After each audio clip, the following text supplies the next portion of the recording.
படிக்கிற நமக்கு எதுக்கு இந்த இந்த வீடியோன்னு சொல்லிட்டு சிலர் வந்து கேட்கலாம். நம்ம வந்து படித்தாலும் அதை தாண்டி ஒரு மனுஷங்க தானே நம்ம. நம்ம வந்து ஒரு குழந்தைக்கு வந்து அம்மா, ஒரு பெற்றோர்களுக்கு வந்து பிள்ளைங்கும்போது அந்த கூட்டத்தில் செத்து போனவங்கெல்லாம் வந்து பார்க்கும்போது மனசு அவ்வளோ வலிக்குது. அப்படியே என்ன சொல்ல, ஒரு குழந்தை செத்து போச்சுன்னா அந்த அம்மாவால் நடைப்பிணம் தான் உயிரோடு இருந்தும் அவங்களுக்கு எந்த நம்ம நம்ம அந்த இடத்துல இருந்து பார்க்கும்போது யோசித்து பார்க்கணும். இந்த மக்களுக்கு ஏன் அது புரிய மாட்டேங்குது. ஒரு என்ன சொல்ல, சோசியல் மீடியா எவ்வளோ டெவலப் ஆயிடுச்சுல. செல்லில் லைவ் பார்க்கலாம், டிவியில் லைவ் பார்க்கலாம், நிறையா ஆப்பர்ச்சுனிட்டிஸ் இருக்குல்ல. பக்கத்தில் தான் போய் பார்க்கணும்னு என்ன இருக்குது. நம்ம உயிர் தான் நமக்கு முக்கியம். அதுக்கு அடுத்து தான் மற்றது எல்லாமே. யார் ஆட்சிக்கு வந்தாலும் நம்ம வேலைக்கு போய் தான் ஆகணும். இதில் நம்ம வந்து வேலைக்கு போகணும்னு சொல்லிட்டு படிக்கணும். இதில் எத்தனை பேர் இறந்தவங்க வேலையில் இருந்திருப்பாங்க. இப்போ அந்த வேலை இருந்துமே உயிர் இல்லைன்னா வேஸ்ட்டு தானே அந்த வேலை. மனசுக்கு நைட்லேருந்தே நம்ம இதில் இன்வால்வ் ஆகக்கூடாது, நமக்கு ஷார்ட் டைம் தான் படிக்கிறதுக்கு இருக்குது அப்படின்னு நினச்சாலும் ஆட்டோமேட்டிக்காக கண் அதை தான் பார்க்குது. மனசுக்கு ஏதோ கஷ்டமாகவே இருக்குது. இதை பற்றிலாம் அரசியல் பற்றிலாம் நம்ம பேசக்கூடாது அப்படின்னாலும் ஏதோ மனசுக்கு ஏதோ ஒரு மாதிரி நெருடலாகவே இருக்குது. என்னடா இது இப்படி ஏதோ ஒரு அரசியல் லாபத்துக்காக மக்கள்கிட்ட விளையாண்டுட்டாங்களோ அப்படின்னு தோணுது. எனக்கு என்னென்னா, இப்போது என் ஊர் இருக்குது, இந்த இடத்துல கூட்ட நெரிசல் வந்து நிறையா வரும், இந்த இடத்துல எவ்வளோ கூட்டம் வந்தாலும் தாங்கும் அப்படின்றது எனக்கு தெரியும்ல. அப்போது அந்த மாதிரி இப்போ அந்த இடத்துல பொறுப்பில் உள்ளவங்களுக்கு தெரிய தானே செஞ்சுருக்கோம். இந்த இடத்துல நம்ம கொடுத்தோன்னா இத்தனை பேர் செத்து போவாங்க, இத்தனை பேர் வந்து கூட்ட நெரிசல் ஏற்படும் அப்படின்றது தெரிய தானே செய்யும்.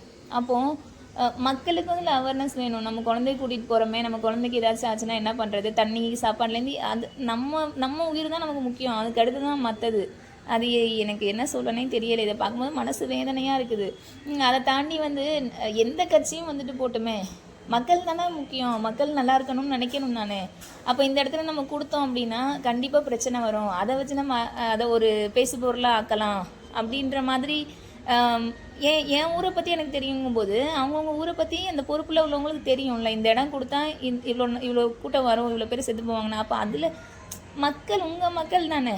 அப்போ என் கூட்டம் கூட்டினாலும் ஆப்போசிட்டில் உள்ளவங்களோட கூட்டத்தை நான் கூட்டினாலும் நான் மக்களை தானே ஃபோக்கஸ் பண்ணணும். என் மக்கள் பாதிக்கப்படக்கூடாது அப்படின்னு தானே நினைக்கணும். அதை விட்டுட்டு இப்படி என்ன சொல்லனே எனக்கு தெரியலை. அது இல்லாமல் இந்த இடத்துல நிறைய பேரோட மனநிலை வந்து விஜய் வந்து இருந்து வந்து பார்த்துருக்கணும் அப்படின்னு சொல்கிறாங்க. இருந்திருந்தால் இன்னுமே கலவரம் ஜாஸ்தியாக இருந்திருக்கும்.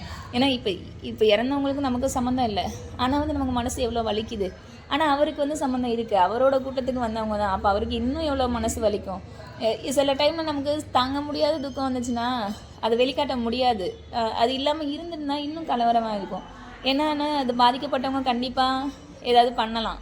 அது இல்லாமல் அவங்களோட தொண்டர்கள் பதிலுக்கு பண்ணலாம். அதில் நேற்று வந்து இந்த செருப்பெல்லாம் பறந்து வரும்போது அதுலேயே ஒரு ஏதோ சம்திங் என்ன சொல்லணும்னு எனக்கு தெரியலை. அப்போ அது செருப்பு வரும்போது தொண்டர்கள் வந்து ஆட்டோமேட்டிக்காக அதுக்கு ரியாக்ட் பண்ணுவாங்க. அப்போது அந்த மாதிரி இருந்திருந்து இன்னும் கொஞ்சம் பிரச்சனை பெருசாகி இன்னும் கலவரம் ஆகிறதுக்கு இல்லாமல் இருந்தது ஒரு வகையில் நல்லது தான். ஆனால் வந்து என்ன சொல்ல, எனக்கு நம்ம வந்து யாரோ ஒருத்தவங்களோட அரசியல் லாபத்துக்கு மக்களோட உயிர் பலியாயிடுச்சோ அப்படின்ற மாதிரியே தோணுது. யார் ஆட்சிக்கு வந்தாலும் நம்ம வேலைக்கு போகணும், நம்ம குடும்பத்துக்கு நம்ம உயிர் முக்கியம், நம்ம பிள்ளை நமக்கு முக்கியம் அப்படின்ற எண்ணம் மக்கள்கிட்ட வரணும். உண்மையை சொல்லப்போனால் மக்களுக்கு வந்து அதிருப்தி. மக்களுக்கு வந்து அவங்கவுங்களுக்கு கொடுத்த வாக்குறுதி யாருக்குமே பெரிய லெவல்லலாம் பெருசாலாம் எந்த வித இதுவும் கிடைக்கல.